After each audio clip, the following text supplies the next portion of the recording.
We're going to be trying to bust every single 117 Minecraft myth that's out there. From the craziest of myths, who's going to win this, 10 axolotls or 10 drowns, to the not so craziest, can you name an axolotl dinner bone? Now we're going to test if this myth is actually true. Either way, there's a bunch of Minecraft myths out there for 117 that you guys don't know. So watch this video all the way till the end. Comment down below of any Minecraft myth that you know yourself. And while you're there, please tap the like button. But we're going to get to busting some Minecraft myths. Myth number 1. It's easier to find diamonds near chunks. So if I was to quickly activate chunks over here, and if you guys don't know what chunks are, pretty much the little square portions of the entire game. And now what I've heard is if you can actually check on chunks, like the edge of a chunk, it's more likely going to find diamonds here. Now we're going to go into spectate and check if this is actually true or it's completely false, because this myth has been going around for a little bit. So for example, if I was in the corner of a chunk, I was to go this way, at some point I should come across some diamonds. Now is this completely true or is this completely false? Because so far I see nothing. Yep, no, seriously, I actually see nothing. In fact, I don't even see diamonds anywhere. We're currently at Y23. I should drop down a little bit, and I'm going to keep moving this way until I see any sort of diamonds. I came across 2 spawners on the other chance. This is not part of the myth, but 2 spawners right next to each other joined together. And finally we've continued and we've come across like an edge of the border. But as you can see, as we found our first couple diamonds, it was exactly like around the edge. And to see how many diamonds this actually was, it was only, oh okay, for a second I was like, there's only 1 diamond. This was a bit of a scam. But we found 2 diamonds and that was currently on the edge of the border. If we only find it once, it doesn't really count. So we're gonna see if we can find another diamond on the edge of the border. And off we go again. We're gonna keep on going. Oh, and we've come across diamonds which are indeed in the corner of the border, I guess. And how many diamonds is this? Okay, only 3 diamonds. It was the deep slate diamonds, but as you saw, this is the second time we find it on actually the border of the chunk, which ultimately means that twice now that we found it out of all places on the chunk border, which potentially might mean that this myth is completely true. So I'm gonna say this was a myth that was busted as correct. Technically it's not a myth busted. You can shear goats. Now with the shear tools, you can actually shear sheep, obviously, and you get wool. Now this is a cool thing that you can do, and in real life you can also shear a bunch of other creatures. I've got a bunch of wool, but now the cool thing is they have introduced a new mob. So if I was to quickly search sheep, and I was to bring the sheep down, I was to spawn this beautiful creature. I kind of meant goat. This amazing looking goat. We can shear sheep. Goats and sheep are similar people, but now the myth is that can we actually shear goats? You would realistically think so, but we're gonna test this out in 3,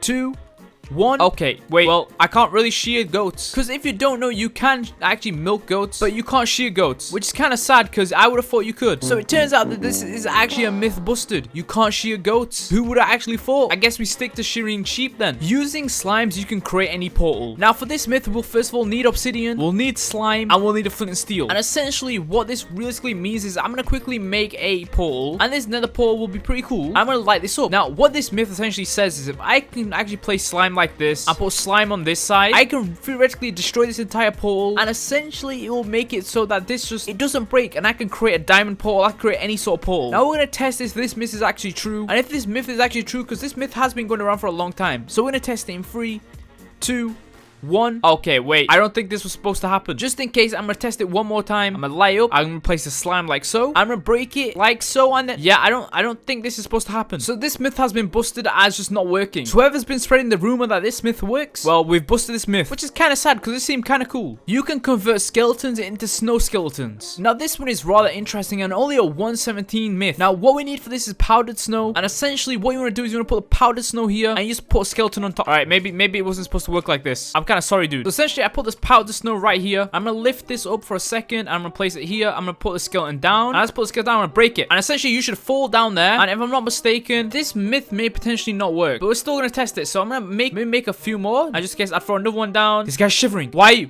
are you shivering, bro? Why are you? He's about to break dance. I don't know what's about to go down, bro. Is this a transformation that's about to happen? Why he's gone back into oh my. Well, it seems like this myth actually turned out to be true. Who are you, bro? He's a man of not many words. That's all I'm gonna say. But I guess this myth was true. This myth turns out to be actual facts and not just a myth. It's been confirmed. You can summon Herobrine in 117. Now, realistically about this one, I'm not too sure how I feel about it. Herobrine's always been a thing, but can we summon him in 117? We're gonna have to find out. So first of all, what you'll need is copper and a lightning rod. And how I saw someone do this is essentially they made something like this and completely covered in water. So I need to also get a water bucket and a water bucket there. I think it was something along the lines of this, and with that they added lightning rods everywhere, and to top it off, on top of there I think they put slabs like this. So with redstone torches, they put redstone torches along the lines of this and followed this around to make it a complete structure and circuit. I don't know how they did this, but we're gonna test this out. And to top it off, they used the biggest creature in the entire world, an axolotl. I don't think it matters what axolotl it was. I put an axolotl in here. Now the axolotl is secured in this little area, and now if I was to make it completely nighttime and the axolotl's vibing in here, I'm sorry for what I'm about to do, bro, but this is potentially to see if we can summon summon a Herobrine. This guy did, but we're gonna test it out ourselves if this myth actually works. Summon lightning bolt. I need to kind of summon it there. Did it? Okay, this might not work. I don't know what this guy did, but it seems like this might potentially. Do I need to be in the middle, bro? That was kind of pain to do. I'm not gonna lie to this Axolotl. Just like Axolotl, you can take all these regen potions, you can survive. But essentially, this myth has been busted. Herobrine is still a mystery. I don't know if you can summon Herobrine. The Minecraft world isn't endless and stops at a certain point. Now, I don't know how true this is. This has been a myth for a while that Minecraft is completely endless. But how endless is Minecraft really? Because Minecraft is known for its sandbox sort of game. So what if I was to tell you, maybe there was an end? And I don't mean the end dimension. I mean an end to the overworld. Apparently, if I was to TP 30 million away. So currently, I have 30 mil actually enabled here. And if I was to TP 30 mil away, if I was to TP, oh, well, it's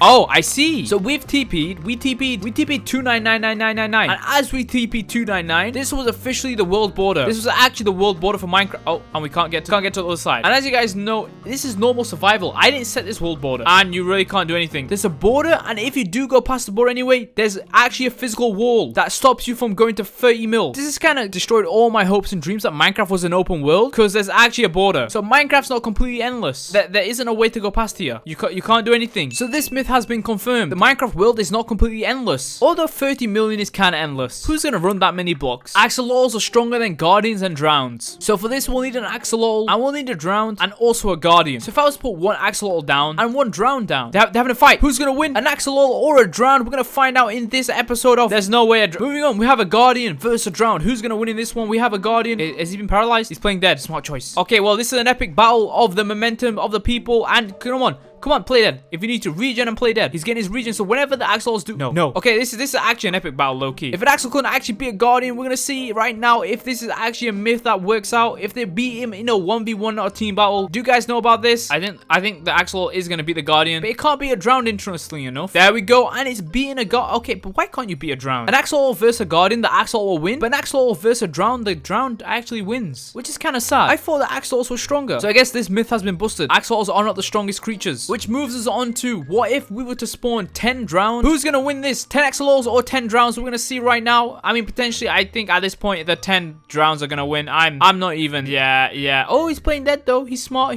But in a team scenario, the axolotls will always win. Like, look at this. This is the most intense fight you're ever gonna see. Wait, they've actually beat him. Well, this myth has been busted. 10 axolotl can't beat 10 just drowned. Axolotls will lose a drown. It's kind of sad. A desert pyramid is personally set up for a beacon. Now, I actually did not know this, although it is rather simple. I'm at a desert pyramid right now, and at first glance it does look like a little triangle pyramid, but little do you know, this is actually perfectly set up for a beacon. I'm gonna kind of show you exactly how. So time to start placing all these diamonds in to show you exactly how this is gonna work. And so far we're already on the second layer, which kind of works out, and now the third layer, and so far our theory is being proven correct. This myth seems to be turning out true, but we're gonna find out at the end. And with that, we're on the last layer, and if I was to put a beacon down, that is a full beacon. There you go, that is actually a full beacon. This myth has been proven to be correct. You can get a full working beacon inside a desert pyramid. If you want to try that out yourself, you can, but this myth has been confirmed. You can name an axolotl Jeb. So for this, we're gonna grab a name tag and an anvil, and we're gonna do Jeb underscore. Now, if you don't know what Jeb underscore does, essentially, and you can see, if I name it Jeb underscore, it turns the sheep into a rainbow creature. Now, will this work on an axolotl? We're gonna find out right now. So if I was to throw that axolotl down and I name it Jeb underscore, this is kind of sad to see. Mojang, please implement this. For now, this myth has been busted. You can't name an axolotl Jeb underscore to make it rainbow. Can you name an axolotl Dinnerbone? Moving back with a name tag, if I was to quickly make this Dinnerbone, if any of you guys don't know what Dinnerbone does, Dinnerbone makes everything upside down. Like, for example, anything I want, it'd make upside down. Now the question is, does it make the axolotls upside down? And it does. This one seems to be correct. It does make the axolotls turn upside down, which is hella cool. So this myth has been confirmed to work. You can name axolotls Dinnerbone to turn them completely upside down. Shields can be repaired with oak. Now for this, I'm gonna grab a shield. I'm gonna grab a stack of oak. But first of all, I still need to damage the shield, so I'm gonna go into game mode survival, and I'm gonna quickly fight this creeper. As you see, the shield is damaged. So if I was to quickly go over here and take the shield off, and if this turns out to be correct, this is gonna be something that I did not know. Okay, how in the world did I not know this? So first of all, you can actually repair this, not even with a shield, but with one oak. You can actually convert this to make a brand new shield. And like that, we've got a brand new shield. This myth has been confirmed. It's a small myth, but it actually works. This is hella sick. You can use Optifine with spyglasses. So I've grabbed a spyglass for now. I'm gonna test this out. So with this is a normal spyglass, and if I right click, this is there, and this is Optifine. Although Optifine isn't actually that big of a deal. Like, if you can see, Optifine doesn't show that much, but a spyglass does show a lot. If I was to use them both together, wait, I can use them both together. So this is me using a spyglass, and this is me using Optifine with a spyglass, and this is me using Optifine normally, and this is me using just a spyglass normally. Look at that difference. But although it's hard to control, look how much closer I am. I can completely see the skeleton's face. You see that? You see that over there? That diorite? It's right next to me. I can see inside the cave. This myth has been confirmed to be true. You can use actually a spyglass with Optifine, and it's hella sick. Although, sir, what are you doing over there?